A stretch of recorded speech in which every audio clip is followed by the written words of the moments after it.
This is for educational use only. Our group is allowing our instructor, Mr. Roldan Ardinis, to use this as an educational material.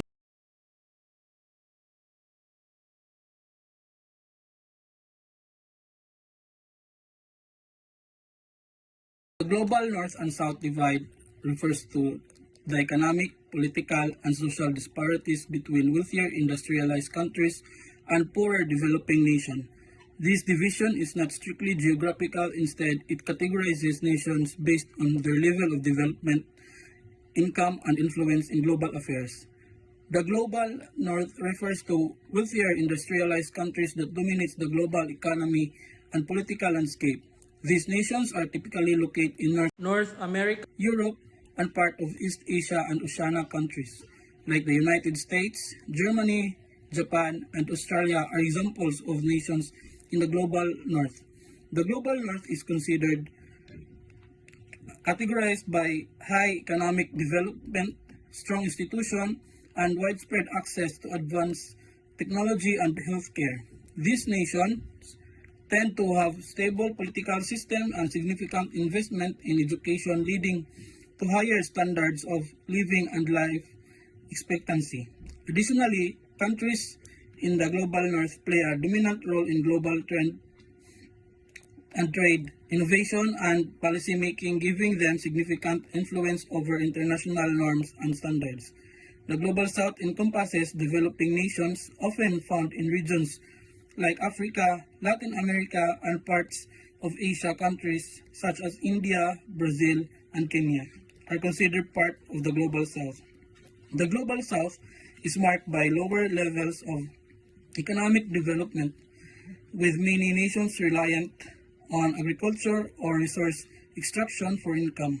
These countries often faced issues such as poverty, limited access to education and healthcare, and with weaker political institutions. How did the global divide develop? The global divide between the North and South has root in historical, economic, and political processes that have spanned centuries. The global divide developed. First is colonialism. European powers colonized much of the South, exploiting resources and people, creating long-term disparities in wealth and development. Second is the Industrial Revolution. The North rapidly industrialized while colonialism hindered economic progress in the South, keeping it underdeveloped. Global economic system. Post-World War II capitalism, led by institutions like the IMF and World Bank, favored the North, leaving the South economically disadvantaged. Last is the Cold War. The ideological conflict between capitalism and socialism deepened global division, often impacting the South's political and economic choices. Why the global divides the North and the South? The North-South divide is a concept that highlights the economic and social disparities between developed and developing nations. The North, which includes countries like the United States, Canada, and much of Europe, is generally more industrialized, technologically advanced, and economically stable.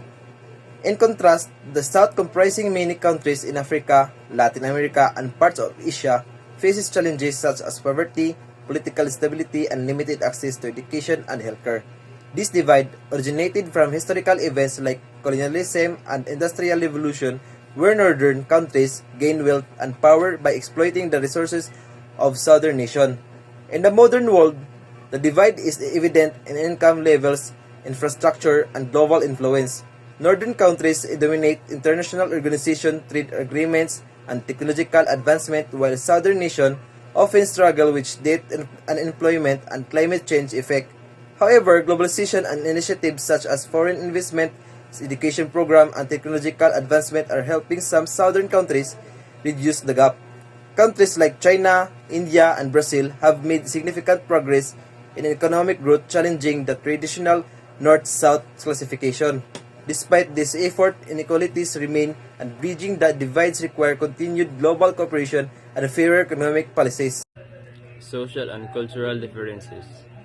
The North tends to have higher standards of living with better healthcare, education, and human rights protections. Many nations in the South struggle with poverty, illiteracy, and underdevelopment due to a legacy of colonialism and continued economic exploitation.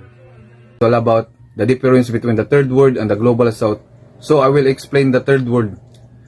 The third world arose during the Cold War to define countries that remain not aligned with either NATO or the Warsaw Pact. And normally, these countries were defined by high poverty rates, lack of resources, and unstoppable financial standing.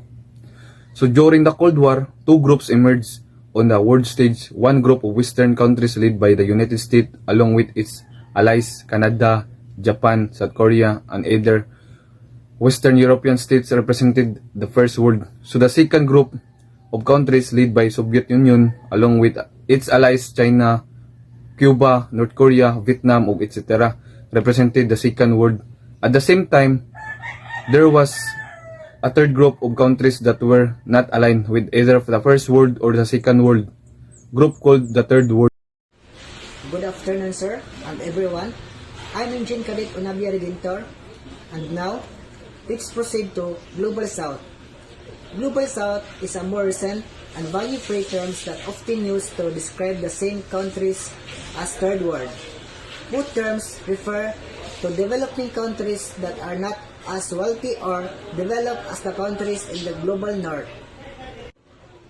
Global South, a term that used to describe countries that are developing, less developed, or underdeveloped. It's used to describe countries in regions like Africa, Asia, and Latin America. The term is often used to describe countries that are politically or culturally marginalized. The term Global South is used by governmental and developmental organizations. It's considered a more open and value-free alternative to Third World. The Global South and the Global North are often defined by their differences in wealth, economic development, income inequality, democracy, political freedom, and economic freedom. South. The term Global South refers to countries that are predominantly located in the Southern Hemisphere, especially in Africa, Asia, Latin America, and Oceania. These nations have a shared history of colonialism, exploitation, and underdevelopment. Over time, the Global South has emerged as a collective identity where countries strive for greater equity, justice, and participation in global governance. What's the difference between Global South and Third World? Third World, a Cold War era term, it divides the world into capitalist and communist blocks. Its usage is outdated, carrying a pejorative meaning, and the Global South, more politically and economically relevant, emphasizing the collective experience of exploitation and the need for development and self-determination. The term also suggests active political and economic engagement in global affairs rather than passive victimhood. Dependence theory. Latin America intellectuals argued that the development of the North was dependent on the underdevelopment of South. They proposed that the Global South should break free from the exploitative relationship with the North and seek new forms of development based on solidarity and independence. The non-alignment movement, a key player in redefining global relations.